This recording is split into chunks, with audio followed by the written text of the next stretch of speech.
Muy buenos días, queridos amigos. Bienvenidos al canal Tiempo y Atención, entrando en libertad y saliendo en libertad. Ya llevamos un ratito en este club, casi 2 años. Hoy volvemos al viaje del héroe. Ayer estuvimos visitando el ciclo, el paso 1 del ciclo, que es la llamada a la aventura. Anteriormente habíamos hecho un repaso al ónfalos del mundo, que llegamos a la conclusión de que es uno. Anteriormente a eso, la visión del héroe y de Dios. Dios, un Dios genérico, no un Dios de ninguna religión. Si os acordáis, la estructura del viaje del héroe es como un círculo en dirección de las agujas del reloj, en la que la parte de arriba del círculo, si lo dividimos por la mitad, es el mundo ordinario, lo de abajo el mundo especial. Al final hay una fusión entre el mundo ordinario y el mundo especial, que es lo cotidiano. Ahí está la magia todo el tiempo. Claro que pasan cosas, como contaba Henry Zimmer. Me encanta el viaje es fundamento, es descubrir, pero ocurre que es en los largos viajes. Él hablaba de viajes a la India, no a ciudades. Encuentra uno la magia. Al final ocurre como el alquimista, que vuelves a casa y el tesoro eres tú, está en ti y estaba abajo de la mesa.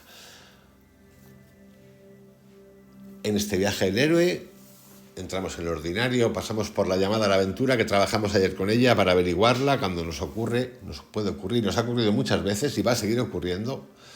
Por cierto, una de esas llamadas a la aventura es el momento de la muerte. No pasa nada, no asustaros, que no pasa nada.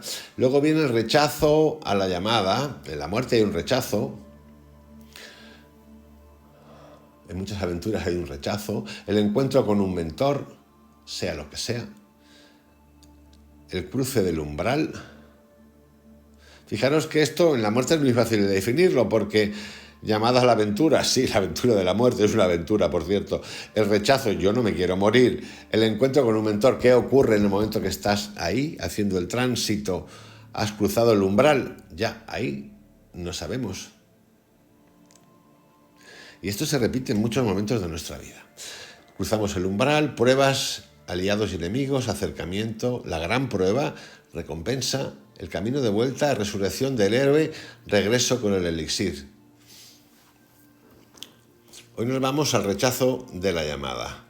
Ayer estuvimos revisando cómo Buda, en particular el texto tenía que ver con Buda, Gautama, fue pasando por pruebas, incluso de rechazo de personas, rechazo de un hombre mayor, rechazo de la vejez, rechazo de muchas cosas, hasta que al final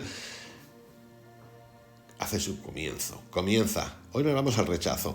A menudo en la vida actual, y no poco frecuentemente, en los mitos y cuentos populares encontramos el triste caso de la llamada que no se responde. Si revisáis, yo puedo hablar de eso también, y vosotros seguramente también. Muchas veces he sentido esa llamada, pero súper clara. Y he decidido, por eso entramos en libertad y salimos en libertad, y no hay autocastigo ni castigo. La he rechazado, sin duda. Y no pasa nada. Pero la puedo ver. O las puedo ver. Repito, el triste caso de que la llamada no se responde, porque siempre es posible volver el oído a otros intereses. La llamada no atendida convierte la aventura en una negativa. Encerrado en el fastidio, en el trabajo duro o en la cultura, el individuo pierde el poder de la significante acción afirmativa y se convierte en una víctima que debe ser salvada. Su mundo floreciente se convierte en un desierto de piedras resecas y su vida pierde todo significado, aun cuando, como el rey Minos, pueda tener éxito a través de un esfuerzo titánico en la formación de un imperio de renombre. Fijaros, tiene éxito en la fundación de un imperio, qué maravilla, pero hay una pérdida interior. Aquí estamos hablando todo el tiempo de lo interior. No estamos hablando de los éxitos materiales, he conquistado, me he comprado, he ganado, he triunfado, tengo éxito, reconocido. No. Estamos en otra cosa, estamos en el viaje interior, que es otra película. Y por cierto, no es de chinos. Pero toda casa que construya será la casa de la muerte, un laberinto de paredes ciclópeas para esconder a su vista su propio minotauro. Todo lo que puede hacer es crear nuevos problemas para sí mismo y esperar la aproximación gradual de su desintegración. Y dice, pues os he llamado y no habéis escuchado. También yo me reiré de vuestra ruina y me burlaré cuando venga sobre vosotros el terror. Cuando sobrevenga como huracán el terror y como torbellino os sorprenda la ruina, cuando sobrevenga la adversidad y la angustia, porque ese desvío llevará a los simples a la muerte y la prosperidad de los necios, de los necios, los perderá.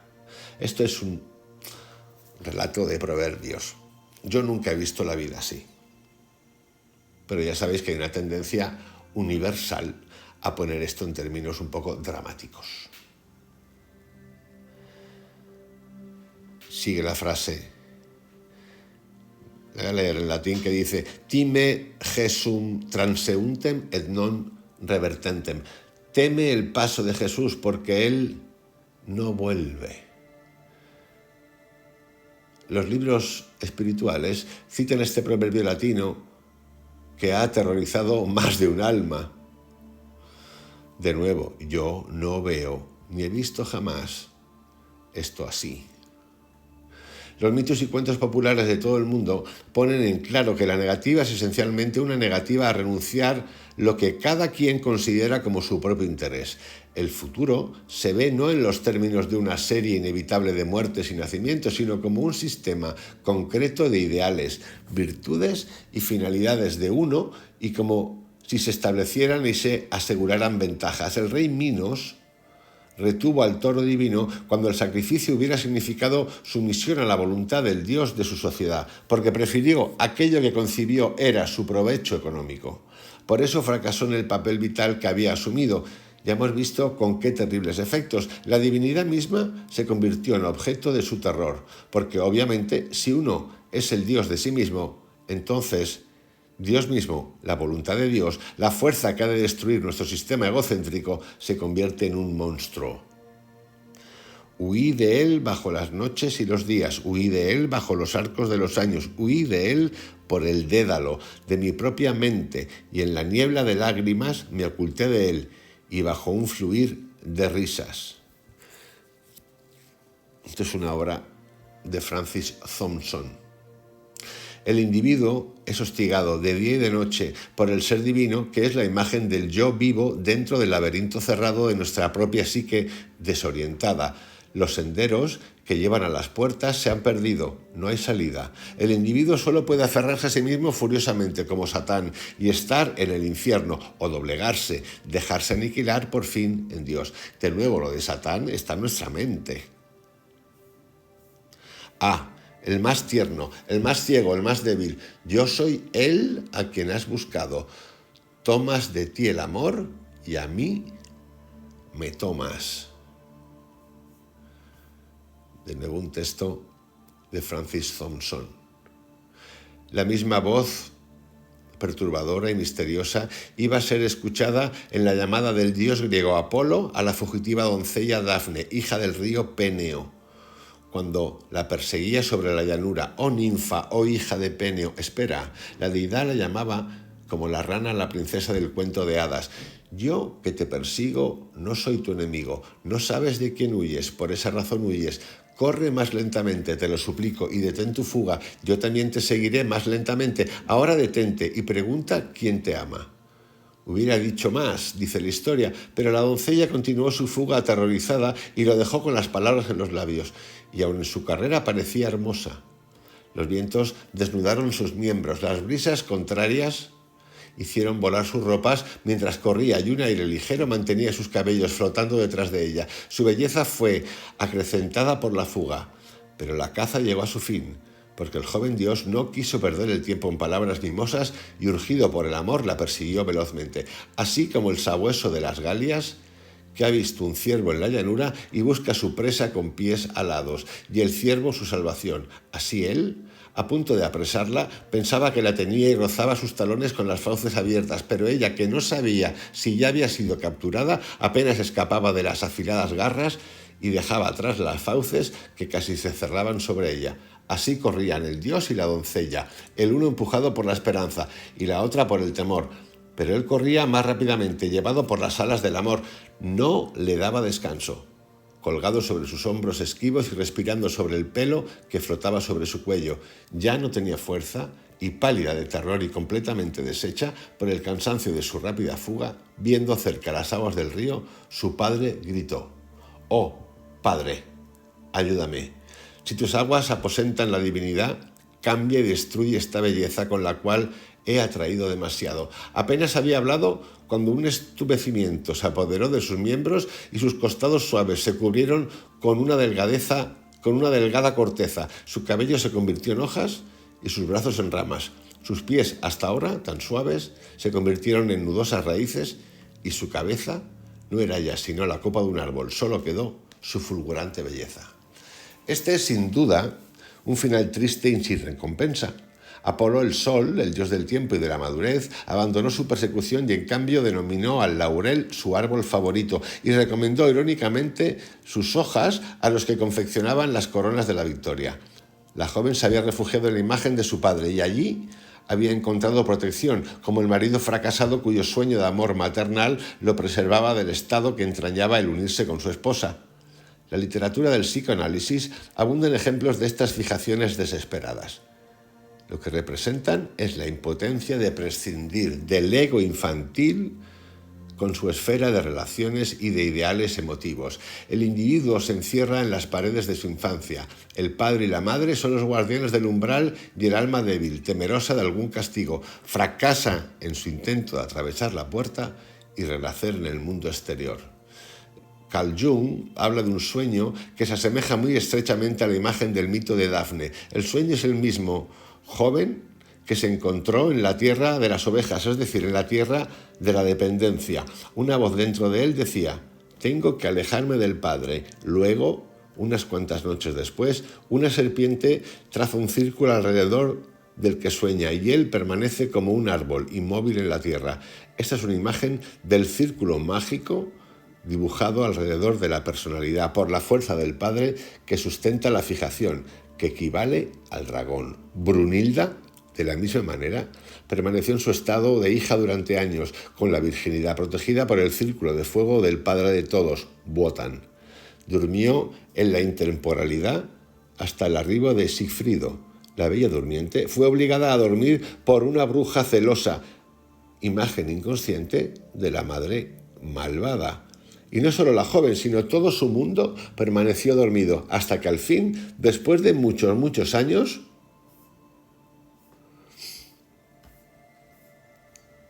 vino un príncipe a despertarla.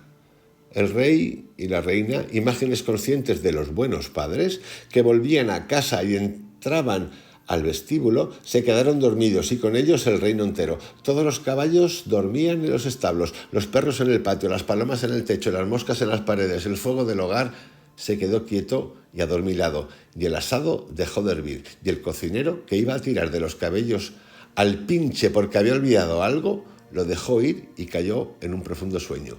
Y el viento se calmó y ni una hoja, ni una sola hoja, se movió en los árboles. Alrededor del castillo empezó a crecer una muralla de espinas que cada año era más alta y que finalmente encerró todo el feudo. Creció más alta que el castillo, de manera que nada podía verse, ni siquiera el gallo de la veleta. Estos relatos de Jung, que es interesantísimo, y esta forma de contar, esas asociaciones como la que acabo de hacer hace un momento, el rey y la reina, imágenes conscientes de los buenos padres, esto hay que interpretarlo. Porque si nos vamos al origen material, político del ser humano como reyes, señores feudales, aristocracia, la realidad es bien distinta. Digamos que el ser humano es bastante benévolo y tiene una tendencia a olvidar cosas producto del machaque increíble. Los reyes, como tales, el principio de rey, no existe como concepto. Los reyes en Europa son unas bandas de elementos que han robado, han sometido, y después de robar y someter a poblaciones enteras, a otras, esto es la realeza, se han otorgado y rodeado de conceptos sagrados, han impuesto su ley y se han autonombrado reyes. Una cosa es el rey espiritual, Dios, Jesucristo, y otra cosa son los reyes materiales de la vida. Toda monarquía, Toda monarquía, igual que mucha política, un día hablaremos de esto, se fundamenta en el abuso del poder, en someter a otros, entre otros a tus ciudadanos. Yo estas farsas de reyes y monarquías me dan la risa o me ponen triste, ciertamente. Entonces es importante que haga esta aclaración. ¿Para qué? Para no confundirnos y de repente ver a los reyes como el reflejo de un padre bueno, una madre buena. Tururú, trompeta. Pero tururú y trompeta. Una ciudad persa fue una vez petrificada en piedras. El rey, la reina, los soldados, los habitantes y todo, porque el pueblo no quiso escuchar la llamada de Alá. La mujer de Lot se convirtió en estatua de sal por haber vuelto la cabeza cuando había recibido la llamada de Yahvé. Y ahí está la fábula del judío errante, condenado a permanecer en la tierra hasta el día del juicio, porque cuando Cristo pasó a su lado, llevando la cruz, este hombre, que estaba entre la gente que bordeaba el camino, gritó: «Más rápido, date un poco de prisa». El Salvador, desconocido e insultado, se volvió y le dijo: «Voy, pero tú permanecerás aquí esperando hasta mi regreso». Como veis, estos relatos, un poquito como de justicia, esa justicia de la que tanto les gusta hablar, o ver a un Dios castigador, de compasiva no tiene nada. ¿Dijo Jesús verdaderamente eso? Lo dudo. Lo dudo. Lo dudo porque esa imagen de Jesús, al igual que la imagen de Buda, si algo tiene, es la compasión. Por eso, al hablar de los mitos, al usar el camino del héroe, hemos de estar atentos. Atentos a los textos, a las teorías que pueden parecer fantásticas, pero al final esta teoría de los 12 pasos, nunca mejor dicho, del camino del héroe, hay que saber interpretarla y leerla. Nosotros tenemos el secreto en nosotros. La renuncia, muchas veces, al camino que nos ocurre durante la vida unas cuantas veces, tiene que ver más que nada con miedos. Muchos lo llaman el miedo a ser distinto. No tiene nada que ver con ser distinto, tiene que ver con nuestra integridad. Todo el tiempo. Algunas de las víctimas permanecen hechizadas para siempre, pero otras están destinadas a ser salvadas, nos cuentan. Brunilda fue preservada para el héroe que le correspondía y la Bella Durmiente fue rescatada por un príncipe. Recordar también que en los vídeos anteriores de Mario Biglino acerca de Yahvé, Elohim, es plural, y ese Yahvé del que habla Mario Biglino, traductor oficial de la Biblia y textos sagrados en el Vaticano, nos cuenta que esto no tiene nada que ver con lo espiritual. Claro, esto es como chocante porque 1.200 millones de personas adoctrinadas desde hace siglos por gentes que cambió textos, que añadió textos, que borró textos, que dice estos textos sí, estos evangelios no. ¿Por qué? Porque no me interesa. La teoría del infierno, creada y recreada por el ser humano y por la Iglesia y por tantos otros, que luego se extiende a lo político, a lo social, a lo judicial. Cuando alguien interpreta, como Joseph Campbell, textos y mitos, pues hay que ponerlos siempre entre comillas.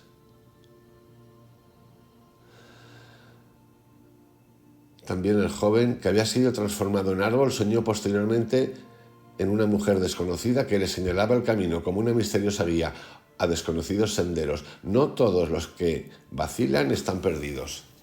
La psique tiene muchos secretos en reserva y no se descubren a menos que sea necesario, de manera que algunas veces el predicamento que sigue a una negativa obstinada a la llamada demuestra ser la ocasión de una revelación providencial, de algún insospechado principio de liberación. Y esto creo que lo entendemos todos.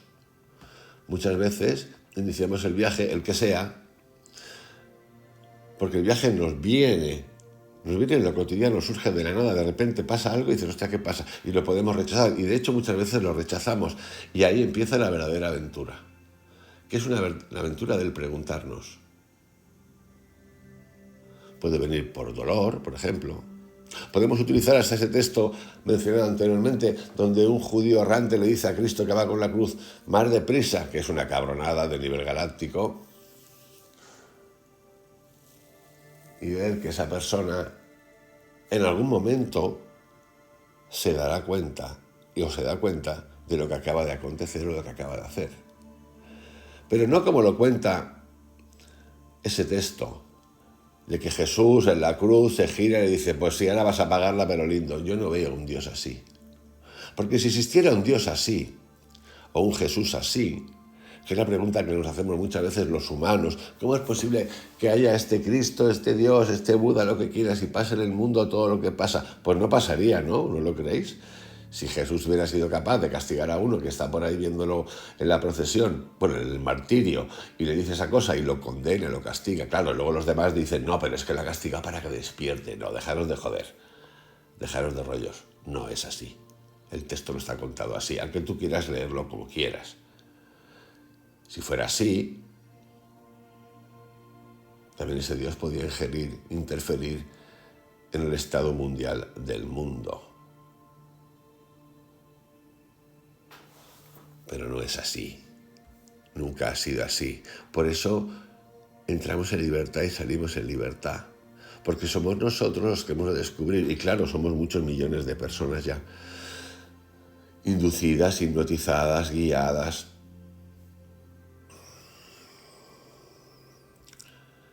La introversión voluntaria, de hecho, es uno de los recursos clásicos del genio creador y puede emplearse como un recurso deliberado. Lleva las energías psíquicas a lo profundo y activa el continente perdido de las imágenes infantiles, inconscientes y arquetípicas. El resultado, por supuesto, puede ser una desintegración más o menos completa de la consciencia, neurosis, psicosis, la fuga de la hechizada Dafne, pero por otra, si la personalidad es capaz de absorber e integrar las nuevas fuerzas, se habrá experimentado un grado casi sobrehumano de autoconsciencia y de control dominante. Este es un principio básico de las disciplinas hindúes del yoga. Ha sido también el camino de muchos espíritus creadores en Occidente. No puede describirse cabalmente como una respuesta a una llamada específica. Es más bien una negativa deliberada y aterradora a dar otra respuesta que no sea la más honda, la más alta y la más rica, a la demanda todavía desconocida de un vacío interior en espera, una especie de golpe total o rechazo a los términos que ofrece la vida, como resultado de lo cual una fuerza transformadora lleva el problema a un plano de nuevas magnitudes donde repentina y finalmente se resuelve. Hace unos días estuve cenando con unos amigos muy queridos, muy queridos. Estuvimos hablando de un montón de cosas, sobre todo de psilocibina, de la experiencia de psilocibina, del macroviaje.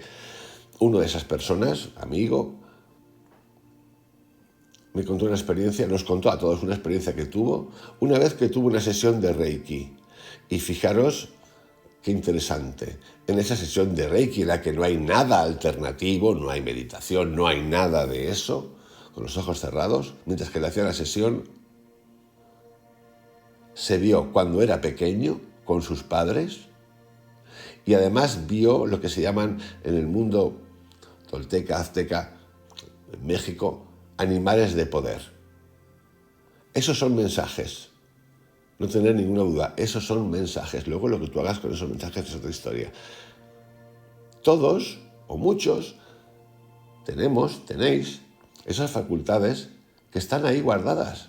Está ahí. ¿Por qué te sale en una sesión de Reiki un viaje atrás a tus padres, a tu infancia y a animales de poder, cuando no hay nada psicodélico, nada? Yo conozco también a otra persona con meditación, que se puso a meditar un día, nunca había meditado, y era un flash brutal de cosas y de imágenes. Mensajes, todos tenemos algo ahí guardadito, que hemos de aprender a sacar, a perderle el miedo, a encontrar el sentido de nuestra vida. ¿Quién soy? ¿Por qué esto? ¿Por qué esto? Estamos en el capítulo de la negativa al llamado, a la llamada. Ese es el aspecto del problema del héroe ilustrado en la maravillosa aventura de las 1001 noches del príncipe Kamaru Seman y la princesa Budur. El príncipe, joven y hermoso, el único hijo del rey Saramán de Persia, rechazaba persistentemente las repetidas sugestiones, peticiones, demandas y finalmente mandatos de su padre, de que actuara en forma normal y tomara una esposa. La primera vez que se le planteó la cuestión, el joven respondió: «Has de saber, padre mío, que a mí el matrimonio no me ofrece ningún atractivo, pues sobre sus engaños y perfidias muchos libros he leído y muchos dichos he oído. Como el poeta dijo: si deseas saber cómo las hembras son, preguntádmelo a mí, que en ello soy doctor. Y yo os digo que, cuando el hombre le blanquea el pelo y en su bolso se acaban las monedas, huyen de él las mujeres cual de la peste negra». Y dijo también otro poeta: déjate de mujeres y conságrate a Alá, el mozo que a las hembras sin freno se abandona. Prepárese una vida llena de malestar, que son tales las hembras que al más pintado engañan, por más listo que sea, pues ellas lo son más. Como veis, estos textos antiguos son muy graciosos. ¿Por qué? Porque definen siempre esta mitología, en este caso estamos usando textos antiguos para lo de la negativa al caminar. Cuando hablan de la mujer siempre hablan de la misma manera. Es la interesada, la que busca, la débil. Analizando la historia de la humanidad en cuanto nacemos y de la supervivencia, estas cosas se podrían entender. Pero igual que podemos entender, habría que entender igual al hombre, ¿no? Entender igual al hombre, es decir, etiquetarlo de la misma manera o hablar de la misma manera que hablamos en este caso, de los textos antiguos de la mujer. Son textos totalmente misóginos, todos. La Biblia es misógina, excepto cuando habla Cristo. Es misógina todo el tiempo. Hasta los dioses, Yahvé, habla de una manera misógina. Claro, para esto hay que leer a Mario Biglino y otras cosas más, o simplemente leer la Biblia. Llega un angelito y por obra de Billy Birloque le hace algo a María, que estaba casada con José, y le viene un bebecito, que por cierto es Jesucristo. Y el otro se queda empanado. ¿Cómo es eso? ¿Qué es eso? Pero nosotros tenemos una fábula mental de nivel galáctico. Siempre igual. La Biblia ha negado y negará siempre que uno de esos apóstoles era una mujer, y seguramente era la mujer de Jesucristo, con la que tenía relaciones, por supuesto. Y a lo mejor tuvo hasta hijos. ¿Por qué no? ¿Por qué siempre negando la parte del componente femenino cuando Dios es todo? Lo masculino, lo femenino, lo neutro, lo que te dé la gana. Todo el tiempo.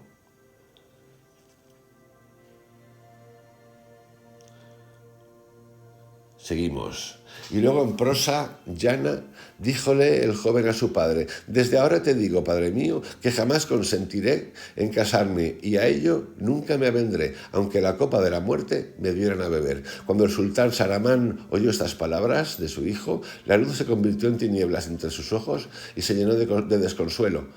Pero por el gran amor que le tenía, no quiso repetir sus deseos ni se indignó, sino que le mostró toda clase de bondades. Después de un año, el padre repitió su pregunta, pero el joven persistió en su negativa con otros versos de los poetas. Entonces el rey consultó a su visir. «Ye, monarca glorioso», respondió el visir, «lo que yo creo ahora debe aconsejarte es que aguardes a que pase otro año, en el cual no has de insistir sobre el tema matrimonial, y cuando ese año sea cumplido y pienses hablarle otra vez de casorío a tu hijo, no lo hagas a solas con él, sino en presencia de toda la corte regia, delante de toda la asamblea de emires y visires, y no en secreto, como hasta aquí hiciste». Cuando llegó el momento, sin embargo, el rey Saramán dio un mandato en presencia de la corte. El príncipe inclinó la cabeza un momento, luego la levantó en dirección a su padre y, movido por locura juvenil y por ignorancia infantil, replicó: «Ya te he dicho, padre mío, que estoy decidido a no casarme jamás, aunque el cáliz de la muerte hubiera de apurar.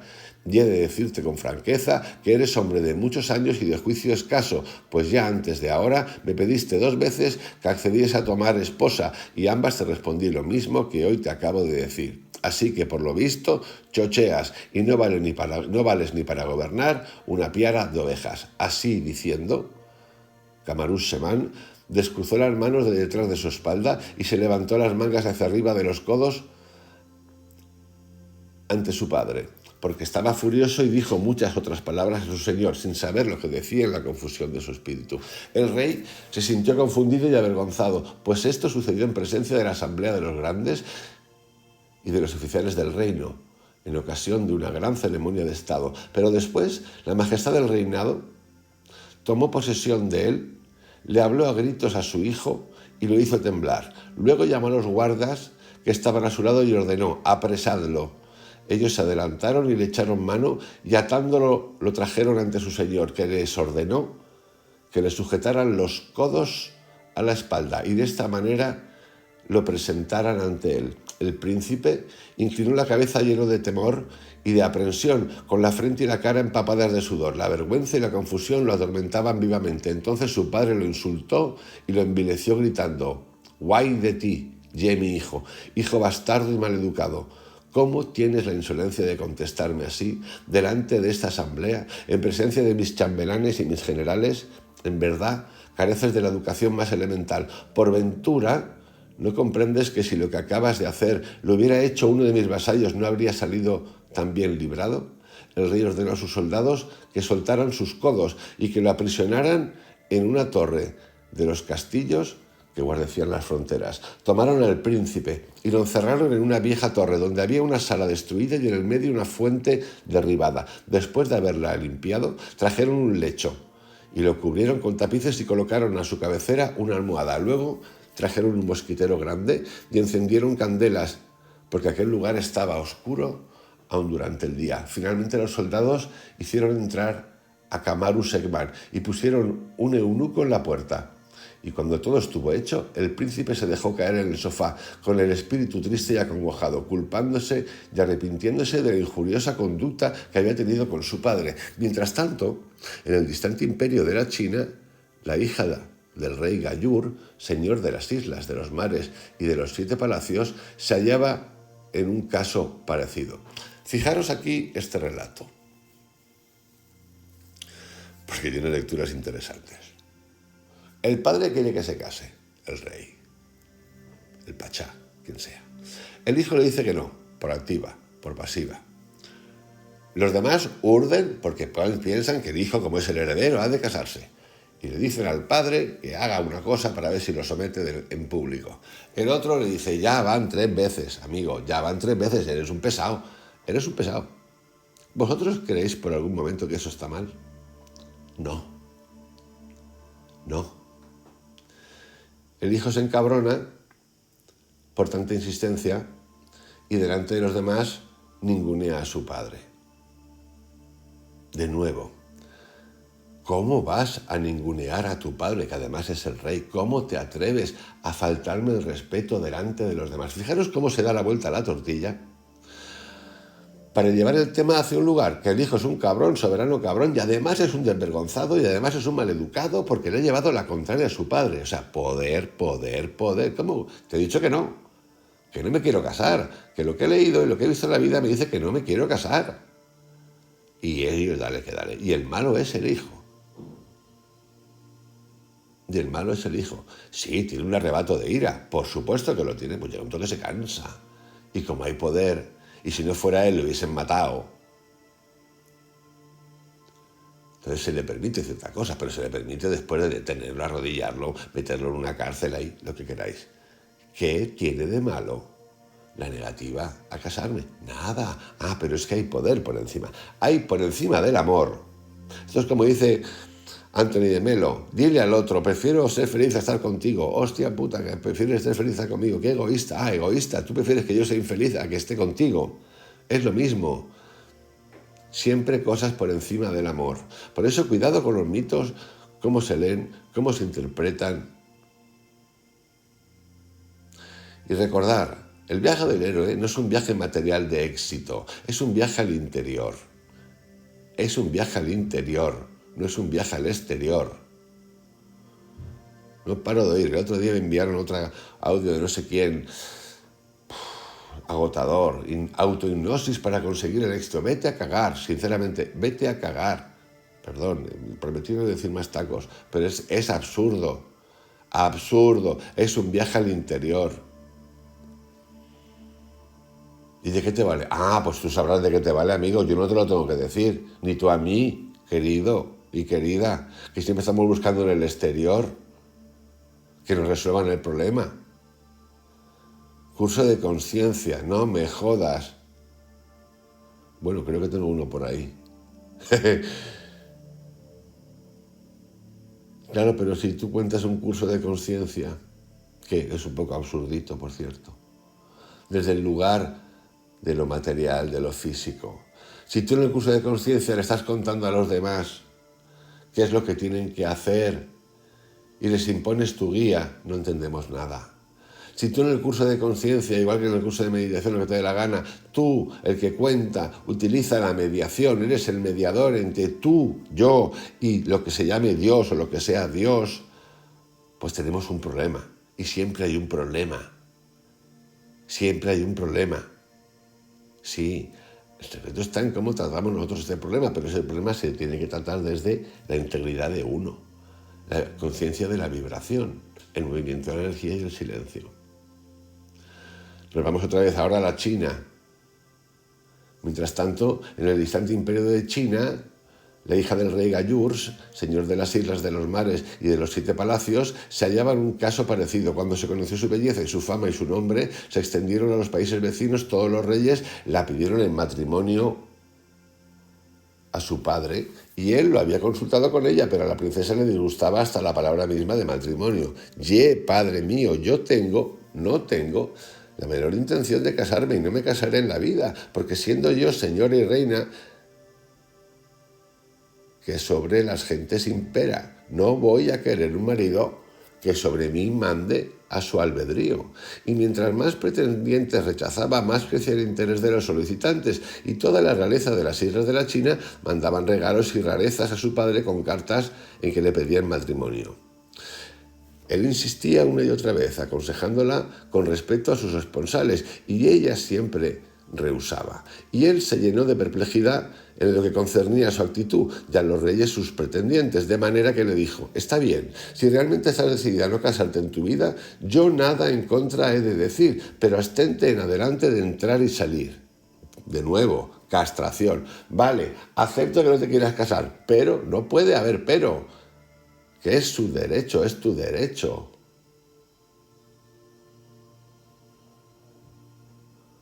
Acto seguido, la internó en su cámara y encomendó su guarda a 10 ancianas y le prohibió ir a los 7 palacios. Además, aparentó estar indignado con ella y envió cartas a todos los reyes, haciéndoles saber que los genios le habían producido un ataque de locura. Con un héroe y una heroína que siguen la senda negativa, y entre ellos todo el continente de Asia, ha de requerirse un milagro para consumar la unión de esta pareja eternamente predestinada. ¿Podrá dicha fuerza romper el hechizo de negación a la vida y aplacar la cólera de los 2 padres infantes? Claro, pretender aquí contar que las negativas normales de 2 personas, una hombre y otra mujer, a casarse, son un mensaje de los dioses, de la guía eterna. Para unirse es un poco como que pensar mucho. Me vais a perdonar, como que pensar mucho.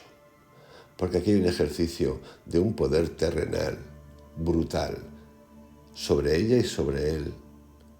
No hay respeto a la libertad. No hay ningún respeto a la libertad.